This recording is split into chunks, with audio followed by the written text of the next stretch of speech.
Judiciary अलग ही level पर खेल रही है। माननीय पटना हाई कोर्ट का ये जजमेंट मैं आपके साथ डिटेल शेयर कर देता हूँ। ये जजमेंट अपने आप में एज अ स्टूडेंट भी अगर मैं बात करूँ लॉ का, तो फिर एक पढ़ने में बहुत ही सुखद जजमेंट है।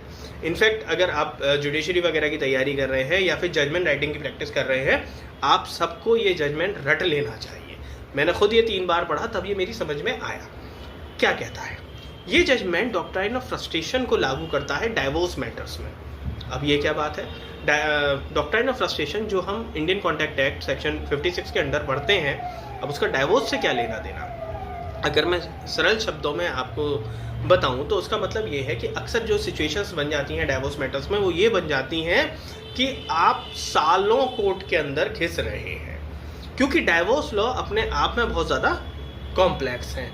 कई बार बहुत लोगों के पास कुछ एविडेंसेस नहीं होते हैं और सालों बीत जाते हैं। और कई बार और मोस्टली केसेस में क्या होता है, पत्नी इस मोड में होती है कि ना मैं साथ रहूँगी, ना मैं आपको तलाक दूंगी, मैं केवल आपको घिसूंगी।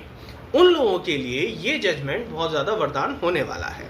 हमने पहले भी देखा, जैसे हमने बात करी थी कि माननीय सुप्रीम कोर्ट ने अंडर आर्टिकल 142 डिवोर्स ग्रांट किया था। इसी तरीके से ये बहुत बड़ी बात है, डॉक्ट्राइन ऑफ फ्रस्ट्रेशन को लागू कर देना डाइवोर्स मैटर के अंदर, ये बहुत ज़्यादा हेल्प करने वाला है। अब ये हो क्यों रहा है? ये हो इसलिए रहा है क्योंकि भारत के अंदर जो एक डाइवोर्स पेंडेमिक आ चुकी है। जैसे हमारा कोविड आया था ना, तो हमें नहीं पता था कि कौन सी दवा काम कर रही है, हम हिट एंड ट्रायल पे चल रहे थे, लेकिन हम अल्टीमेटली पेशेंट को बचा रहे थे। सेम जो डॉक्टर की भूमिका है वो अब जुडिशरी निभा रहा है। तो जुडिशरी बेसिकली बहुत सारा, क्योंकि जो पर्टिकुलर डाइवोर्स लॉज कॉम्प्लिकेटेड हैं, इसलिए हमको बहुत सारे अलग अलग कानूनी रास्ते जो बनते हैं तलाक के, वो सब देखने को मिल रहे हैं। आप सबके लिए ये बहुत ज़्यादा हेल्पफुल होने वाला है। और ये भी हताश जो हो चुके हैं कोर्ट के चक्कर काट काट के, उन लोगों की ये ज़िंदगी बदलने वाला है।